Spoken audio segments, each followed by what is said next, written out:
So today we're going to be talking about common problems on these pieces of crap. So stick with me and chum on.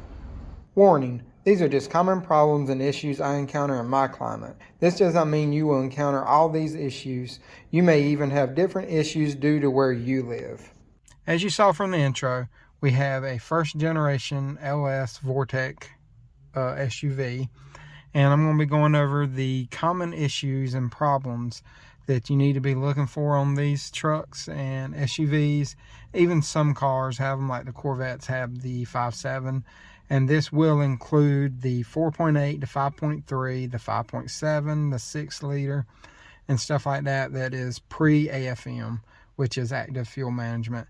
And these are just common issues that I commonly repair on these.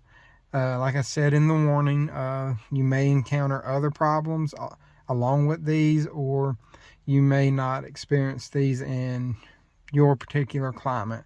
But being from South Carolina, these are just common issues that I see. But we're not just going to be doing the engine. We're going to be going over like transmission issues, interior issues, different stuff on these types of vehicles. So I wanted to start out with the interior. So a common thing that they actually had a recall on was the instrument clusters right here. Normally a gauge or all the gauges at once would go out, or your speedometer reading, or the prindle, as some people call it, would not illuminate, and you wouldn't be able to see how fast you're going or read certain gauges or anything like that. And a lot of times you have to send them out to get them reprogrammed, to get whatever was messed up in them. That'd be like a circuit board issue or something like that. You'd have to send them off, and you'd have to ride around without a instrument cluster until it got fixed, and they would reprogram the your mileage that was in there to your car or your truck. But as far as that's pretty much a common problem on these trucks. Like I said, there was a recall, and I think it even covers all the way up to at least 2013, I believe. I have to check that.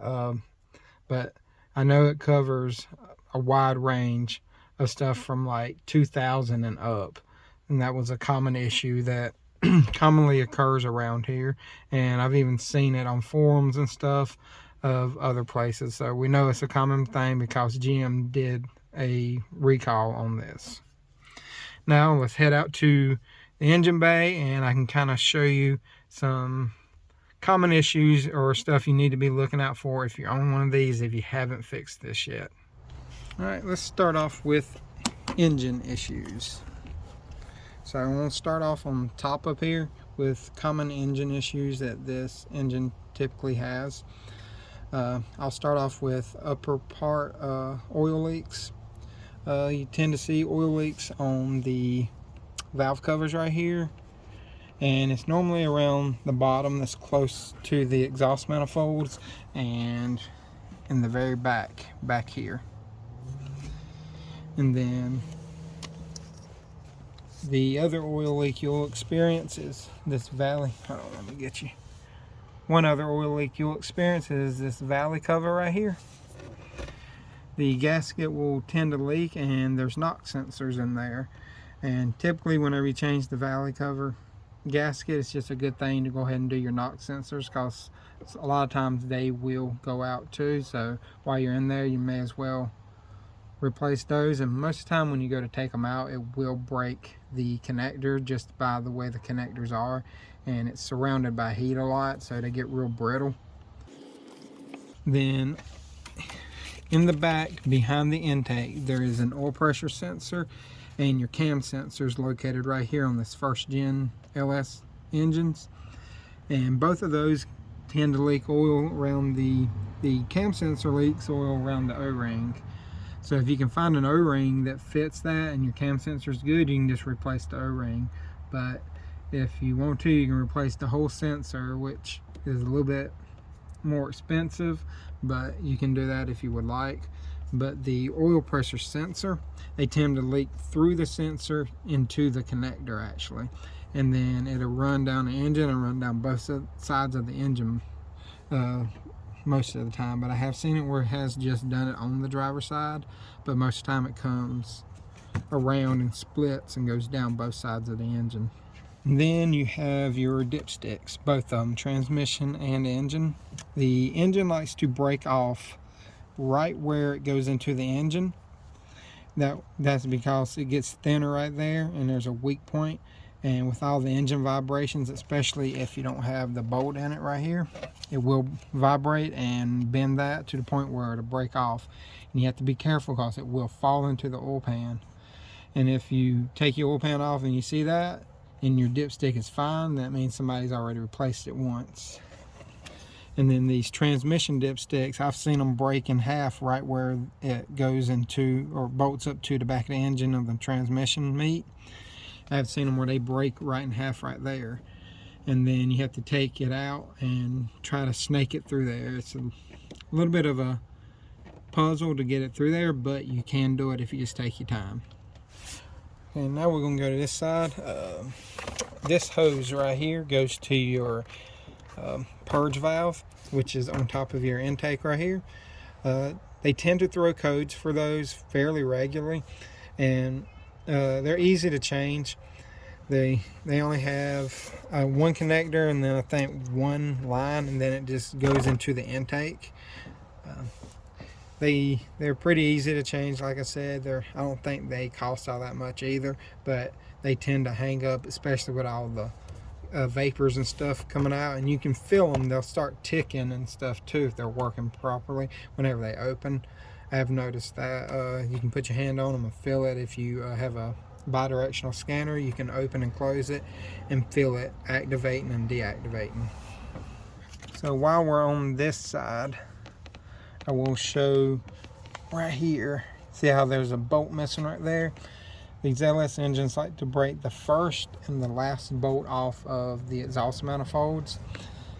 I don't know what causes it, but just about every LS engine I know has the first and back bolt broken off of it. A lot of times you can get them out without any drilling. You just weld a nut and a washer to it and pull them right out. I've had a lot of success with that. I've only had like 2 times where I had to drill them out just because they were just that bad. But like I said, most of the time you can pull them out if you have a welder and a nut, and they should come out fairly easy because it heats it up and it breaks up all the crust and stuff that's in those bolts. So as you can see from this angle right here, this has the rear AC and heat in it, but these connectors on these AC lines, they are very brittle and they will break it with high mileage just because of the plastic they're made out of. And it runs, this hose right here runs down,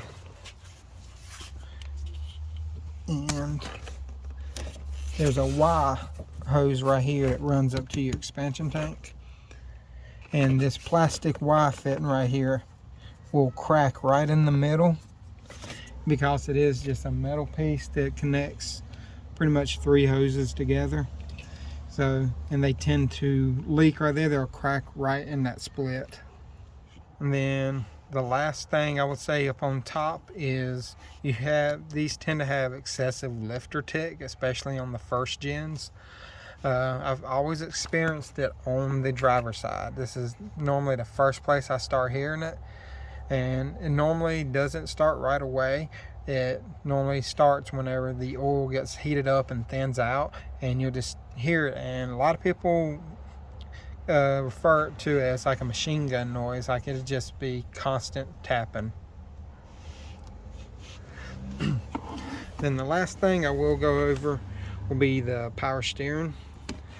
A lot of times these right here, when I've replaced the power steering, when they start leaking, the pulley will actually break, like the rod inside. You can pull the pulley out, and the rod that it's pressed onto will be stuck on it. I have done that probably 5 or 6 times where I just pull the whole pulley right out the front of the power steering pump, and it just breaks off inside of the pump. And that right there tends to be a fairly easy job. It's not too time consistent or anything. Alright, we're underneath the truck now. Another common oil leak on these is the oil pan. They leak a lot right there above where the oil filter is.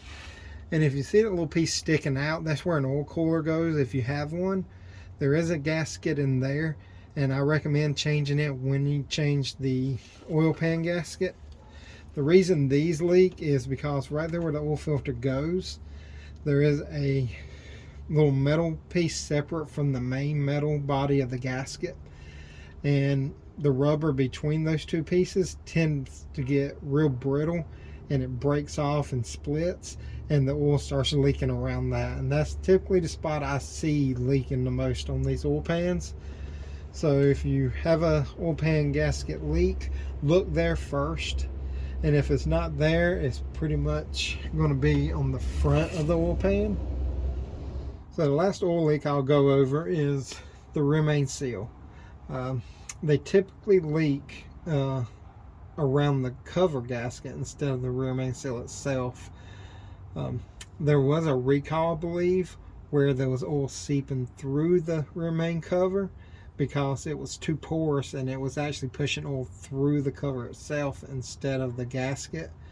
But they do leak around the gasket too, and to do that job you have to pull the transmission out, or at least pull it back some so you can get to it, and then you have to remove the flywheel.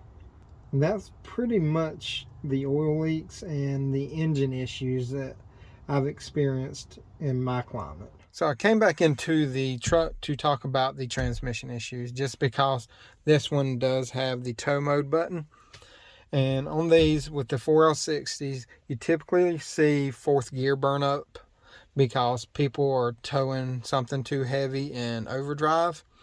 And whenever you do that, there's not enough clutches in fourth gear to actually be able to tow that much weight. So whenever you press this button right here, or it's on the top right here rather, but when you press that button and put it in tow mode, what it does is it keeps it from going into overdrive. And whenever it does that, it keeps it in third gear, which has more clutches.